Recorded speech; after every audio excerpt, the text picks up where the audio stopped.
내 인생 참 잘 살았다고 생각했어요. 전쟁통에 마누라 얻고 굴삭기 몰아 아들 대학까지 보냈고요. 쥐꼬리 같은 월급도 다 자식한테 몰아줬습니다. 근데 마누라가 죽고 나니까 내가 짐짝이더라고요. 아버지 좀 나가주시면 안 돼요? 그 말 듣고 지팡이 하나 짚고 그냥 나왔습니다. 컵라면 하나 사 먹을 돈 없던 어느 날 한 청년이 내 앞에 섰습니다. 혹시 김영수 어르신 맞으시죠? 그 순간 내 인생이 완전히 뒤집혔습니다. 그럼 오늘의 사연 시작하겠습니다. 아버지, 저희도 진짜 여유가 없어요. 아무리 그래도 이젠 좀 나가주시면 안 돼요? 거실 한켠 텅 빈 TV 앞에서 나는 그 말을 들었습니다. 마누라 죽고 1년 집안에 내가 있어도 없는 취급받는 건 익숙해졌어요. 근데 나가달라는 말은 처음이자 마지막이었습니다. 그 말 듣고 아무 말 없이 방에 들어가 지팡이 하나 챙기고 그냥 나왔습니다. 버스도 지하철도 안 탔어요. 그냥 걷고 싶더라고요. 목적지도 없고 기댈 사람도 없고 그냥 발 닿는 데까지. 밤이 되자 서울역 근처 공터에서 담요 하나 깔고 앉았습니다. 처음엔 참 서러웠어요. 근데 한편으론 이상하게 마음이 편해지기도 했어요.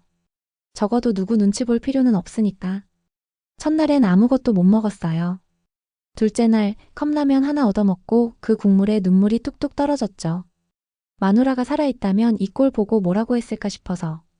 그렇게 노숙 5일째 되는 날, 낡은 외투 안쪽 주머니에 마누라 영정사진이 구겨져 있는 걸 뒤늦게 발견했어요. 그걸 꺼내내 무릎 위에 조용히 올려뒀죠. 여보, 나 진짜 여기까지 왔어. 그날 밤 누군가 내 앞에 다가와 앉더니 말을 걸었어요. 실례합니다. 혹시 김영수 어르신 맞으시죠? 순간 나는 고개를 들었고 그 낯선 청년의 눈빛을 마주했습니다. 그 눈엔 내가 기억하는 누군가의 아주 오래전 눈망울이 있었어요. 예전에 저한테 밥 사주신 적 있어요. 지금 그 은혜 갚으러 왔습니다. 나는 숨을 삼켰습니다. 30년 전 서울역 앞에서 내 외투자락 붙잡던 그 아이. 그 애가 지금 내 앞에 서 있었어요. 기억 안 나시죠? 그때 전 겨우 10살이었어요. 서울역 쓰레기통 뒤지던 애. 청년은 조심스럽게 봉투 하나를 내밀었습니다. 이건 그때 저한테 밥 사주시고 외투 벗어주신 그 은혜에 대한 보답입니다. 손이 떨렸습니다. 나는 천천히 봉투를 열었습니다. 편지 한 장, 그리고 낯선 이름이 인쇄된 기억의 밥상이라는 문서. 김영수 어르신께. 당신 덕에 살아남은 한 아이가 이제 그 은혜를 나누며 살고 있습니다. 외투 덮어주시며 하셨던 말씀 지금도 기억합니다. 사람은 배불러야 사람이지. 그 문장 덕에 전 사람답게 살고 싶었어요. 그는 말했다. 지금은 작은 재단 하나 운영해요. 길 위의 사람들, 잊힌 어르신들께 밥 나누는 일.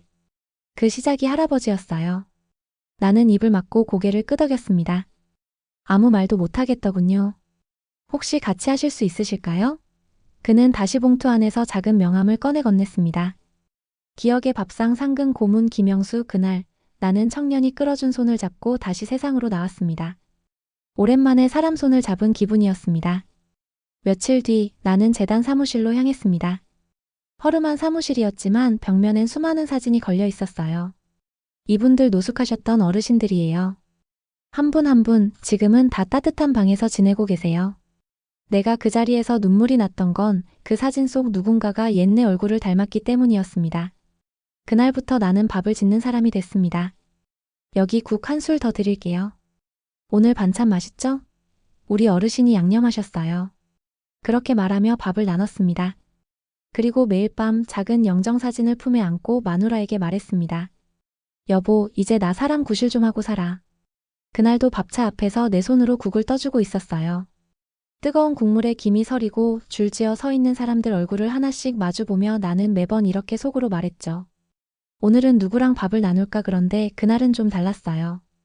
내가 국을 한 국 짜퍼서 건넸는데 그 손을 받아든 젊은 남자가 잠시 멈칫하더니 내 얼굴을 유심히 들여다보는 겁니다. 혹시 김영수 어르신 맞으세요? 그는 조용히 포크를 내려놓고 주머니에서 편지를 꺼냈어요. 이거 제 어머니가 쓰신 거예요. 평생 찾고 싶다고 하셨거든요. 편지엔 이렇게 적혀 있었습니다. 30년 전 우리 아이 손을 잡아주셨던 그분. 김영수 씨. 당신 덕분에 우리 아이는 살아남았고 그 아이는 지금 제 아이를 키우고 있습니다. 당신은 저희 가족의 시작이었습니다. 나는 편지를 꼭 쥔 채 손끝이 저릿해졌어요. 내가 한 끼 사준 일, 외투 하나 덮어준 일이 누군가의 가족을 만들었다고요? 그날 이후 내 이름이 알려지기 시작했습니다. 뉴스에도 나왔고 SNS에선 밥차의 할아버지라고 불리기 시작했죠. 청년은 내게 말했어요. 할아버지, 이젠 아예 책을 내보시는 건 어때요?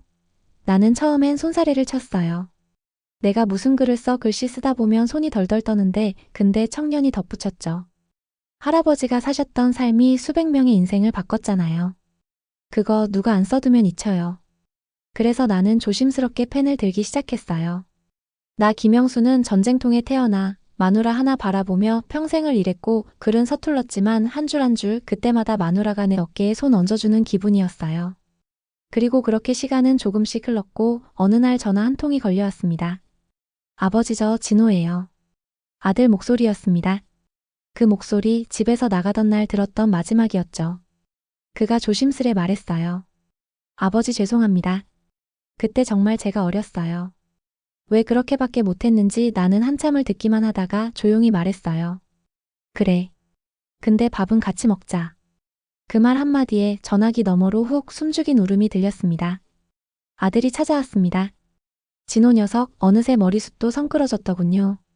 아버지, 그동안 정말 죄송했어요. 나는 말없이 의자 하나 끌어줬습니다. 앉아라. 밥 식는다.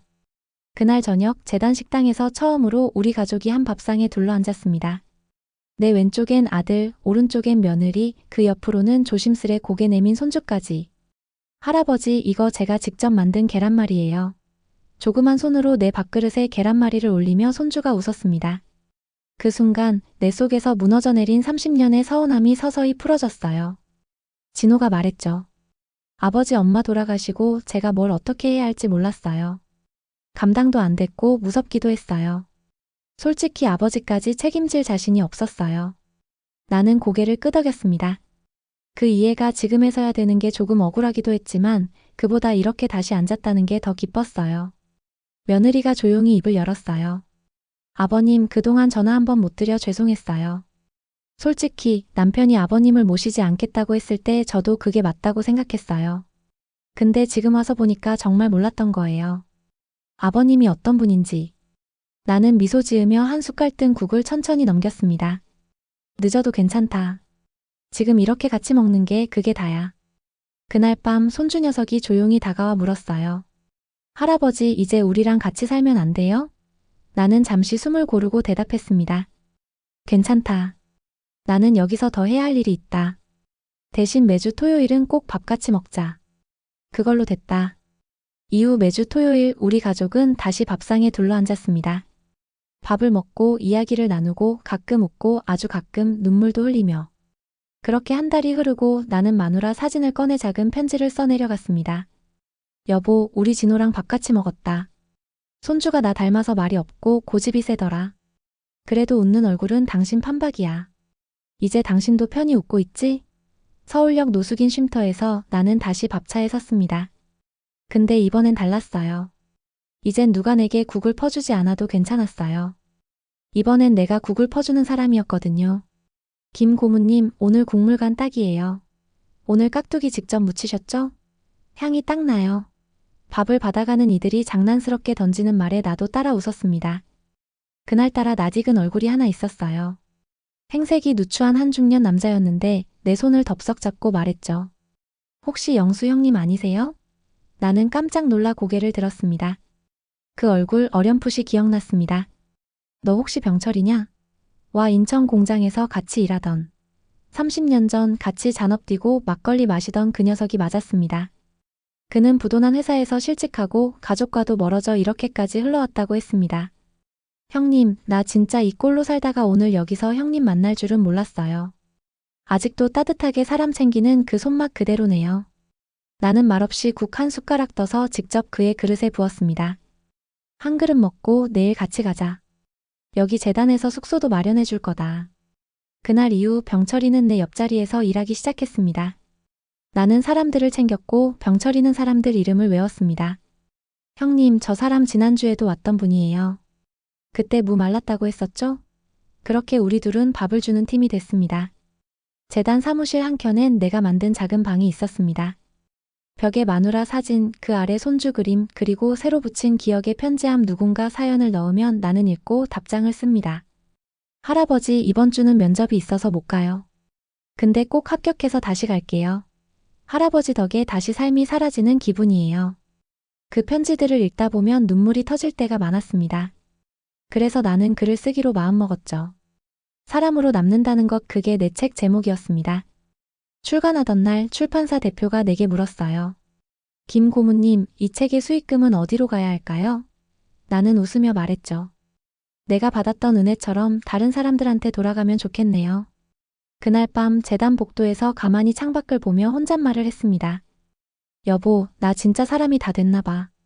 책이 나간 지 한 달 만에 SNS와 커뮤니티에 내 이야기가 퍼지기 시작했어요. 이분 실화임 감동 그 자체. 노숙인에서 고문이 된 김영수 어르신 이야기 봤어요? 댓글 하나하나를 나는 조용히 읽으며 그저 고개를 끄덕였습니다. 그날도 평소처럼 국을 끓이고 있었죠. 그런데 갑자기 속이 울렁거리며 눈앞이 어지러워졌습니다. 지팡이를 짚으려다 주방 바닥에 푹 주저앉았어요. 의료자원봉사자가 달려왔고 나는 구급차에 실려 병원으로 향했습니다. 심장에 무리가 왔고 혈압이 크게 떨어졌다고 했습니다. 의사는 말했죠. 이젠 과로하시면 안 됩니다. 안정이 가장 중요합니다. 며칠 동안 병원 침대에 누워 있으니 많은 생각이 들더군요. 창밖 나무가 흔들릴 때마다 마누라 생각이 났고 손주 생각이 났고 밤 나눴던 얼굴들 하나하나가 떠올랐습니다. 아들이 병실 문을 열고 들어왔습니다. 아버지, 우리 집으로 다시 모셔가도 될까요? 그 말에 나는 고개를 저었습니다. 아니야. 여기서 내일 다 마무리할 거다. 근데 매주 토요일 밥상은 꼭 같이 먹자. 퇴원 후 나는 재단 한켠방에 작은 정리를 시작했습니다. 의자 2개, 작은 원목 책상, 마누라 사진 옆에 고마운 사람들이라는 액자 하나. 거기에는 내가 기억하고 싶은 얼굴들을 하나씩 출력해서 붙이기 시작했어요. 그중 맨 위엔 아들 진호와 손주 사진이 있었고 그 옆에 병철이, 그리고 30년 전 내 외투 덮은 꼬마의 가족 사진도. 하루는 손주가 와서 말했어요. 할아버지, 이 사진들 너무 따뜻해요. 왜 모아두시는 거예요? 나는 손주의 손을 꼭 잡고 말했습니다. 내가 사람으로 살았다는 증거야. 사람은 사람 속에서 기억될 때 비로소 남는 거거든. 그날 밤 나는 일기장 마지막 장에 이렇게 적었습니다. 오늘도 나는 사람으로 살았다. 그리고 내일도 사람으로 기억될 준비를 한다. 내가 병원에서 쓰러졌다는 소식이 어디선가 퍼졌는지 이상하리만치 많은 편지가 재단으로 쏟아져 들어오기 시작했어요. 김 고문님, 제 인생의 은인이세요. 한 끼 밥 덕에 살아갈 이유를 찾았습니다. 다시 걸어가고 싶어요. 김 어르신처럼요. 그중 하나는 초등학생 손글씨였어요. 김 할아버지, 엄마가 요즘 웃어요. 할아버지가 주신 밥 먹고 처음 웃었어요. 감사해요. 나는 그 편지 앞에서 오랫동안 아무 말도 못했습니다. 청년 대표가 찾아왔어요. 고문님, 이젠 기억의 밥상을 전국으로 넓히고 싶습니다. 저희가 새로운 지부 여는데 이름 좀 빌려주시면 안 될까요? 나는 고개를 끄덕였죠. 내 이름이 거길 살릴 수 있다면 얼마든지 써라. 근데 하나만 부탁하자. 절대로 그 밥상은 동정이 아니어야 한다. 그 밥상 위엔 김치 한 조각, 국 한 술, 그리고 누군가의 눈물이 있었어요. 눈을 맞추고 말 한마디 건네는 사람의 온도가 담긴 밥이었죠. 지방 첫 번째 지부가 생기던 날, 나와 병철이, 아들 진호까지 다 같이 내려갔습니다.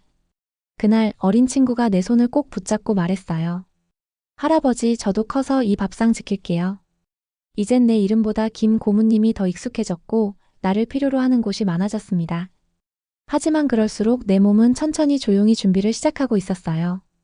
한밤중 가슴이 조여오던 날이 있었어요. 마누라 사진을 바라보며 나는 작은 노트를 꺼내 유언장을 쓰기 시작했습니다. 나 김영수는 아무것도 남기지 않되 모든 것을 남기고 떠난다. 밥상 하나, 그 위에 담긴 기억 하나. 그게 나의 전부였다. 그날따라 공기가 참 잔잔했어요. 서울역 앞 밥차에서 국을 나누던 내 마지막 날.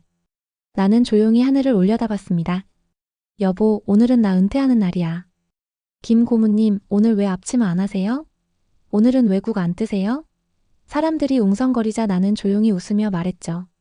오늘은 내가 밥 먹는 날이야. 밥상 앞에 앉은 나는 늘 국물 받아가던 노숙자에게 국을 건넸습니다. 자, 오늘은 네가 퍼와. 내가 받을게. 그가 주춤거리며 국을 내밀자 나는 두 손으로 그릇을 받았어요. 감사합니다. 진심을 담아 그렇게 말했습니다. 그리고 한 숟갈 조심스레 떠서 입에 넣었습니다. 뜨겁고 짭짤하고 살짝 눈물이 섞인 맛. 식사가 끝난 뒤 청년 대표가 마이크를 들었습니다. 여러분, 오늘은 우리 김영수 고문님의 마지막 근무일입니다. 이 밥상은 김 고문님이 남긴 기억의 자리였고 사람이 사람을 기억하는 방식이었습니다. 사람들이 모두 일어나 박수를 쳤어요. 나는 조용히 고개를 숙였습니다. 그리고 마지막으로 내 이름표를 떼어 탁자 위에 올려두었습니다. 퇴근길 아들과 손주가 나를 마중 나왔습니다. 아버지, 오늘 멋지셨어요. 손주가 내 손을 꼭 잡고 말했죠. 할아버지, 나중에 저도 밥상 지킬래요. 진짜로.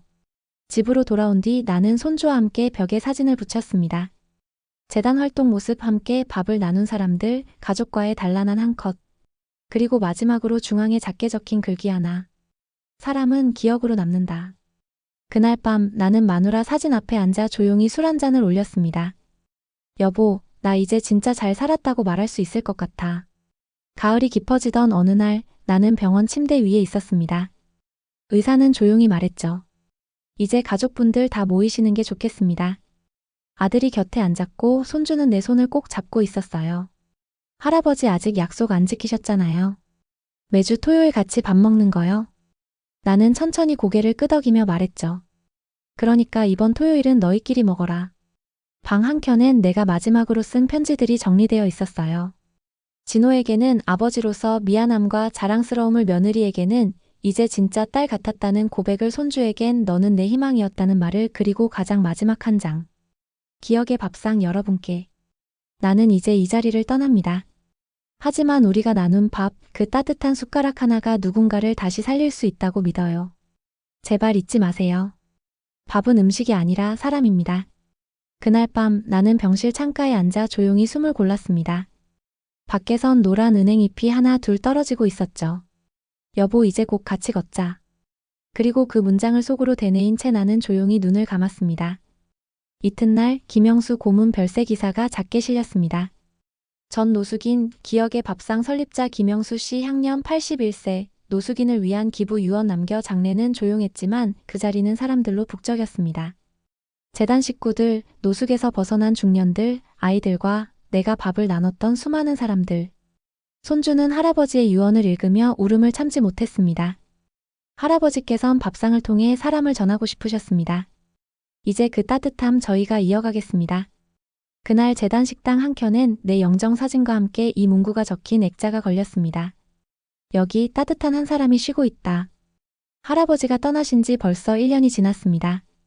그날 이후 매주 토요일 우리 가족은 꼭 한 상에 둘러앉아 밥을 먹습니다. 아버지는 더 이상 무뚝뚝하지 않아요. 어머니는 매주 된장찌개에 정성을 쏟고 저는 꼭 할아버지 자리를 비워둡니다. 그 자리에 작은 액자 하나가 놓여 있어요.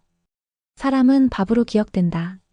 이제 저는 대학생이 됐고 방학마다 기억의 밥상 재단에서 봉사활동을 합니다. 할아버지가 계시던 그 자리에 서서 따뜻한 국을 퍼드리며 사람들의 눈을 바라봅니다. 그 눈빛 속에서 할아버지를 다시 만납니다.